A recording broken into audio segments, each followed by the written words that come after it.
National Assembly passes 54.990 trillion naira 2025 budget. Passage of 4 tax reform bills for a second reading gets a nod.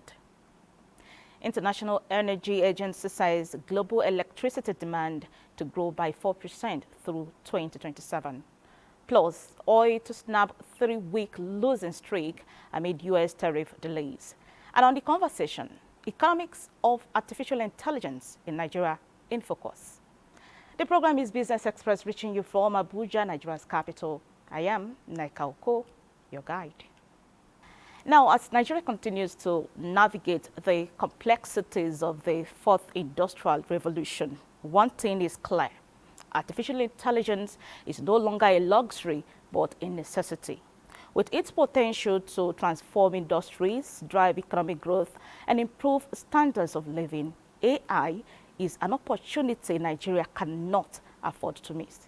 Well, with me in the studio to discuss the economics of artificial intelligence AI in Nigeria is Hanniel, Hamisu, Jafaru, an information technology and cyber security expert. You're welcome to Business Express. Thank you for having me. Now, the National Assembly has just passed the 2025 budget of 54.990 trillion naira. While we await presidential assets, how does this fit into the prospect of Nigeria adopting AI following outcome of conversation at the Paris conference? Okay, so well, that part of the budget that was collated from all agencies, so that includes the Ministry of Communication and Digital Economy. So their budget was included in that budget. So I think it's going to be is going to help in ensuring that certain projects are implemented, coupled with it. But in addition to passing the budget, I think one area that most agencies, including the Ministry of Communication and Digital Economy, lamented for last year was the inavailability of unavailability of funds, which limited them in implementing last year's budget to its fullest. So I believe this year is let it not just be about passing the Appropriation Act, but funds should be released to agencies to be able to carry out necessary projects that would drive the digital transformation angle that we are in now. Great. It is believed that AI has the potential to contribute $15.7 trillion dollars to the global economy by 2023. How can Nigeria tap into this potential, and what are the key sectors that can benefit from AI adoption? Okay, so AI adoption is one area that is not limited to a particular sector. So AI is not just coming to fix a sector or coming to, in fact, AI has two major angles. There is the AI as a service, which is where you embed AI for efficiency purposes and productivity purposes. That means you already have an existing product, you already have an existing business.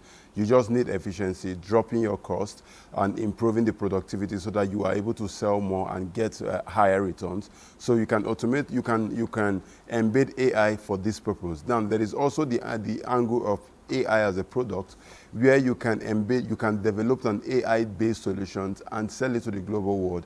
And by doing that, you generate income, and that boosts the GDP of the country as long as the ICT sector is concerned. So all sectors can benefit from AI, whether it is the agricultural sector or the transportation sector, even the ICT sector. All sectors are all intertwined to benefit from AI. AI is just like ICT that is not, it's like that middle star that interconnects every sector together. So every sector can embed AI into their services, into their processes, or they can decide to build solutions that can be sold to the public, and that can generate revenue for the company. And by doing that, taxes would be paid. The government benefits from getting taxes. The companies that have developed these solutions also get revenue, and they employ more hands. And it's just a phantom of appreciative progression that we're going to have when we adopt AI into our business processes and also develop solutions that are AI related. Nigeria's larger youth population is a significant advantage when it comes to adopting AI.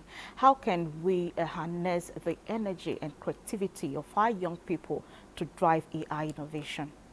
Okay, so AI has different components. The first component is AI governance, but generally, to even answer your question directly, we need to have technical skilled professionals that are in this field, because it's relatively a new field. We don't have any school that is in Nigeria, as far as I know, that is offering AI as a degree course. So most schools are offering computer science, which we tend to be a broader curriculum that captures a portion of AI, a dimension of AI, not fully. So we need to begin to look at how to build technical skill professionals that would now go into the field of AI to develop solutions and build products and also service the industry. So that is one area we can engage the youth. The other area we can engage the youth is by creating enabling environment. Now, it's a good thing that the president has the government, the federal government is partnering with Google for the purpose of AI adoption research purposes, which is also an angle that we should begin to look at, and also digital skills empowerment. Now, with this partnership, it's going to help to make sure that certain youth are able to acquire some of these skills that would make them relevant even in the dispensation of AI. Bearing in mind that statistics have shown that over 80 million jobs will be lost, and the U.S. Department of Labor late last year, fourth quarter of last year, released the statistics that over 80 million new jobs will be created in tech. Bulk of those new jobs was going to be in the AI sector. So we have to begin to look at how we can build professionals and technical expertise in that sector, thereby ensuring that the youth are engaged and can drive the sector to its to the best angle. Yeah, talking about jobs, there are concerns around potential job displacement effect of AI. How valid are these concerns, and how can the government mitigate these risks? Okay, so when it has to do with job loss, history has always shown that when there is a new industrial revolution, there is that potency for there to be a job shift. So it's not as though that, there's definitely going to be job loss, but more importantly, as more jobs are being lost, more jobs are being created. Starting from the first industrial revolutions, people left agriculture for industries, or they went to factories. And going to the second industrial revolution, people left factories for the oil industry. The third industrial revolution, people left the oil industry for the the IT industry. And the third industrial revolution to the fourth to the fifth, which we are currently in, where AI is at the aim of affair, there is definitely going to be job loss. But what matters is not the job that will be lost, but the jobs that will be created as a result of the sector as a result of the innovations that will come from the sector that is